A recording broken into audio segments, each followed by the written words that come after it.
Não há uma lei que discrimine uma raça. Não existe uma lei no Brasil que discrimine uma raça. Institucionalmente, que é um dado formal, aí é claro que não há racismo. Qual é a lei que diz que só pode ter concurso para determinada raça? Agora, com as cotas, é que se estabelece o racismo e não apenas isso, o tribunal racial. Mas aí, meu amigo, é por causa de uma questão de formação e acesso às instituições. Por isso que a gente precisa de cotas. Porque se não fossem as cotas, o acesso à universidade pública, por exemplo, iria ser dominado por estudantes brancos de escola privada. Nunca foi.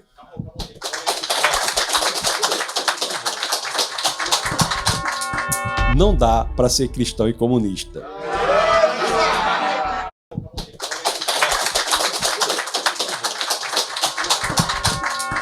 Não dá para ser cristão e comunista.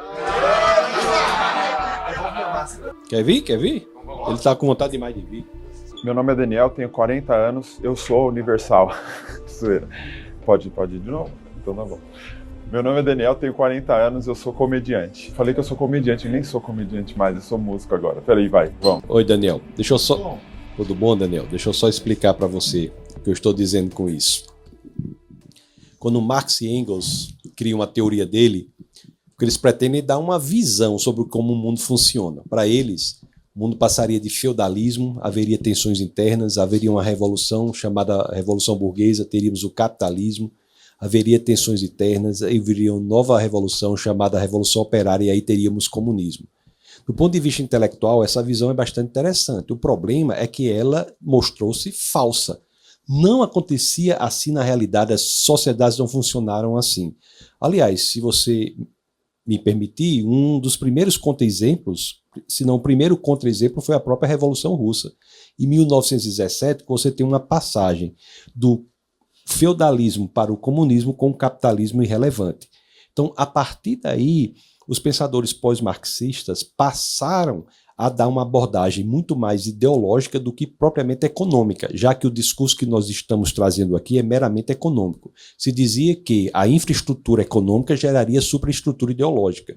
Como isso não se findou, não se provou verdadeiro, os pensadores pós-marxistas e o próprio Lenin teve atuações muito mais políticas do que previa a teoria.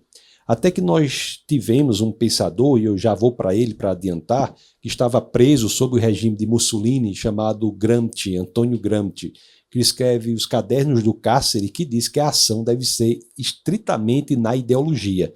Portanto, o opositor do comunismo deixou de ser no âmbito econômico, que seria o capitalismo, e passou a ser no âmbito ideológico, que é o cristianismo. O cristianismo é exatamente o corpo ideológico que combate as ações coletivistas decorrentes do comunismo. O comunismo, como era de índole econômica, dividia as pessoas em categorias econômicas, patrão, empregado, trabalhador, burguesia, enfim.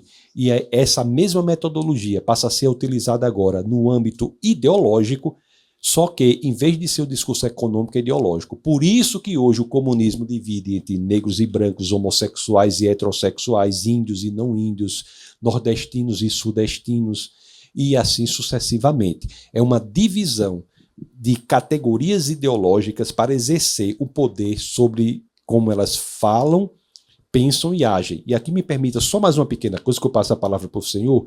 Essa estrutura de domínio pela fala também provém da escola de Frankfurt, com alguns pensadores, e outros fora da escola de Frankfurt, como Ludwig Wittgenstein, que no livro 7 da proposição 7 do livro Tratados Lógico-Filosóficos, diz aquela proposição famosa, wovon man nicht sprechen kann, darüber muss man schweigen, sobre o que você não pode falar, deve se calar, dizendo que o controle da linguagem exerce o controle do pensamento e, portanto, o controle da ação.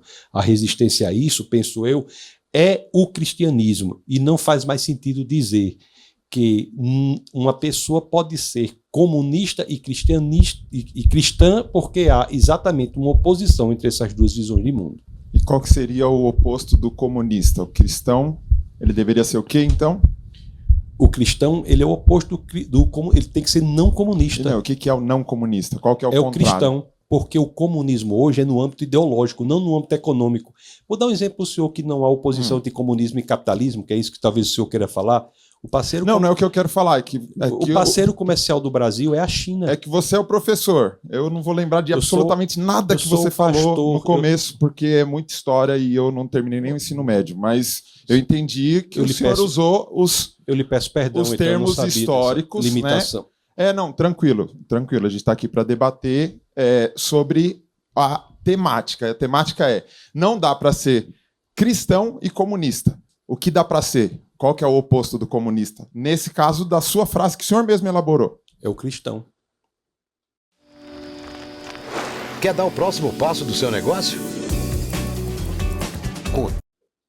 O cristão e cristão, é isso? Não dá para ser cristão e comunista. Dá para ser cristão e cristão? Não dá para ser cristão e comunista porque o oposto do comunismo é o cristianismo. Na história, é isso? É isso que eu expliquei, que o senhor parece que não prestou atenção. Não, prestei sim. Eu não vi que parte da história que o contrário de comunista é cristão. Qual livro? Já que houve o deslocamento do âmbito econômico do marxismo para o âmbito ideológico. Nesse deslocamento do âmbito econômico para o âmbito ideológico, o opositor do comunismo deixou a ser o cristianismo. Não é por acaso que os esforços do comunismo hoje, muito conhecido por alguns como marxismo ideológico, os esforços do comunismo hoje são exatamente no sentido de descristianização do Ocidente.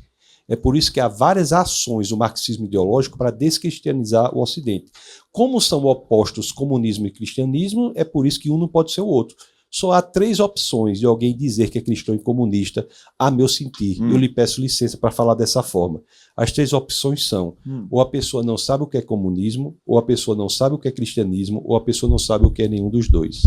E aí a pessoa que sabe o que é comunismo precisaria saber pelo menos qual que é o oposto desse comunismo para colocá-lo no lugar. O cristianismo. O cristianismo, que economicamente falando, Jesus era quem? O que falou para o jovem rico: vende tudo e dá para os pobres. O que falou que tinha que dividir o pão, que tinha que dividir o peixe, que falou que era mais fácil um rico que era mais fácil um camelo passar por um buraco lá de uma agulha do que um pobre entrar no reino do céu. Então, economicamente falando, Jesus era o quê? Comunista ou Jesus era cristão? Comunista porque não era. Jesus não era cristão. Comunista não era, porque se ele está pedindo alguém para vender algo, a pessoa tem que ter propriedade privada. Do contrário, não teria nem o que vender. Jesus? Você está dizendo essa história? Se o senhor está dizendo que Jesus era para alguém vender algo e você está dizendo que ele era comunista por conta disso, é isso que o senhor quer dizer? Não é o que eu quero dizer. Eu estou falando se o contrário de comunista é só cristão e a base do cristianismo é o próprio Cristo. Economicamente, qual que é a ideologia de Jesus Cristo, economicamente falando? Os países hoje que são comunistas têm por base econômica o capitalismo. A China é o maior parceiro comercial do Brasil. Obrigado, professor. Meu nome é Rodrigo.